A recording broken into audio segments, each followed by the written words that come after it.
memiliki nama lengkap Kiai Haji Nur Durya bin Said atau orang biasa memanggilnya Mbah Nur. Kezuhudan dan kesederhanaan beliau tercermin dari tempat tinggal beliau yang sangat sederhana di pinggir sungai. Kiai Haji Nur Durya lahir pada hari Jumat tahun 1873 M, akrab disebut dengan nama Mbah Nur Walangsanga. Kiai Haji Nur Durya wafat pada 9 Jumadil Awal 1409 Hijriah atau pada tanggal 17 Desember tahun 1988 Masehi. Pada saat itu terjadi cuaca mendung dan hujan deras selama 3 hari berturut-turut di sekitar wilayah Moga mengiringi kepergian sang waliullah, bahkan pohon besar di hutan Cempaka Wulung roboh waktu itu. Wallahu a'lam bisawab.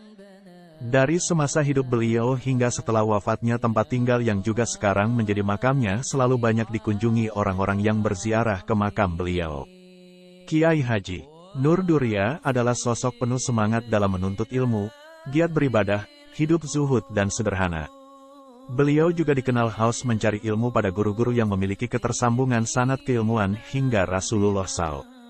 Kiai Haji Nur Durya kecil memiliki semangat menuntut ilmu. Banyak guru dan kiai didatangi sekadar untuk menimba ilmu. Beberapa guru-gurunya adalah Kiai Muslim, Benda Kerep Cirebon, Kiai Kaukab bin Kiai Muslim, Benda Kerep Cirebon, Kiai Wahmuka, Kiai Jami Banyumundang, dan Kiai Dahlan, Purbalingga. Semangat belajar terus dilakukan.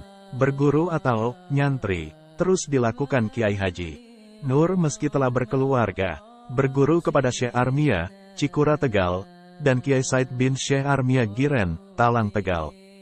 Dari ilmu yang didapatkan, bagi Mbah Nur tidak berhenti sebagai ilmu, namun mewujud pada tindakan untuk mengamalkannya.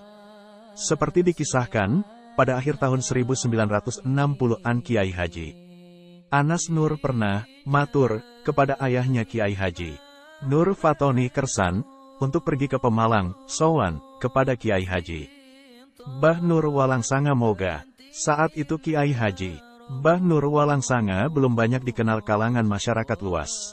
Kiai Haji Nur Fatoni Kersan mengatakan kepada anaknya, Kiai Haji Mbah Nur Durya iku ijek enom, tapi wes dari wali, omahe enggon tengah sawah, pinggire kali. Kiai Haji Mbah Nur Durya itu masih muda tetapi sudah jadi waliullah. Rumahnya di tengah sawah dan pinggir sungai.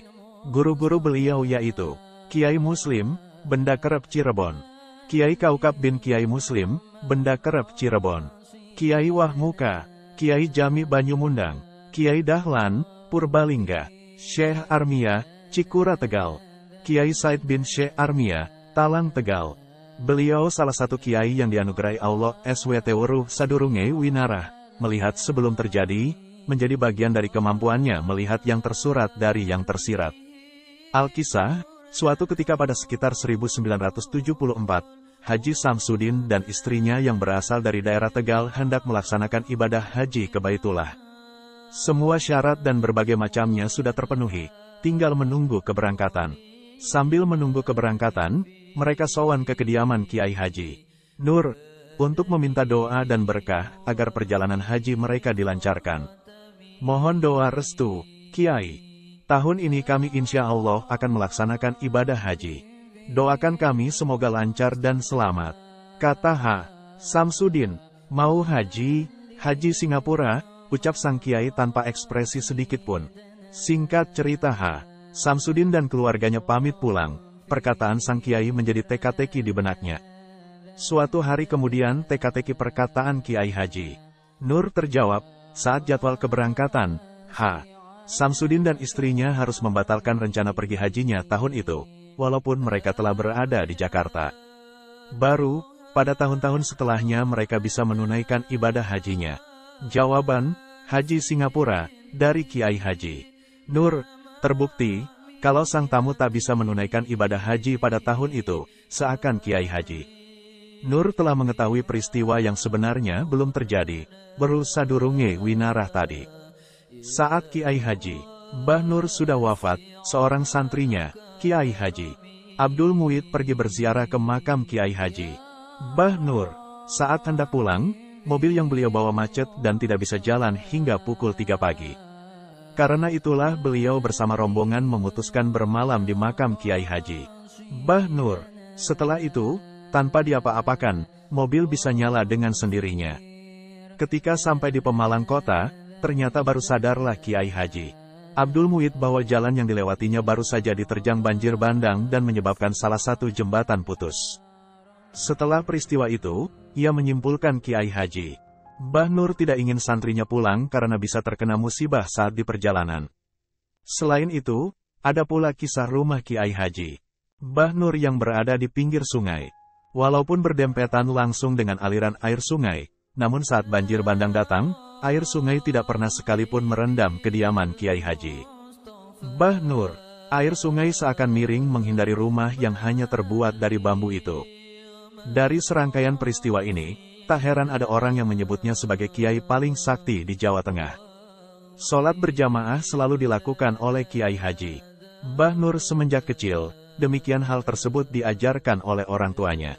Bahkan, Kiai Haji Mbah Nur kecil saat menggembalakan kerbau milik salah satu warga desa Walangsanga, bila berkumandang azan maka beliau bergegas menuju masjid untuk salat berjamaah. Selain salat berjamaah, Kiai Haji Mbah Nur juga selalu menjaga wudunya. Kisah yang beredar di masyarakat, bahwa Kiai Haji Mbah Nur selalu melaksanakan salat subuh dengan menggunakan wudu salat isya. Hal ini menandakan bahwa setiap malam beliau tidak pernah tidur, namun beliau bermunajat dan mendoakan kebaikan untuk orang-orang di sekitarnya. Kiai Haji Mbah Nur juga dikenal sebagai seorang yang zuhud dan tidak cinta dunia. Dikisahkan ketika hendak mengambil air wudhu, beliau mendapatkan uang dengan jumlah yang cukup banyak yang tergeletak di samping tempat wudhu. Namun uang itu tidak beliau ambil karena bukan haknya.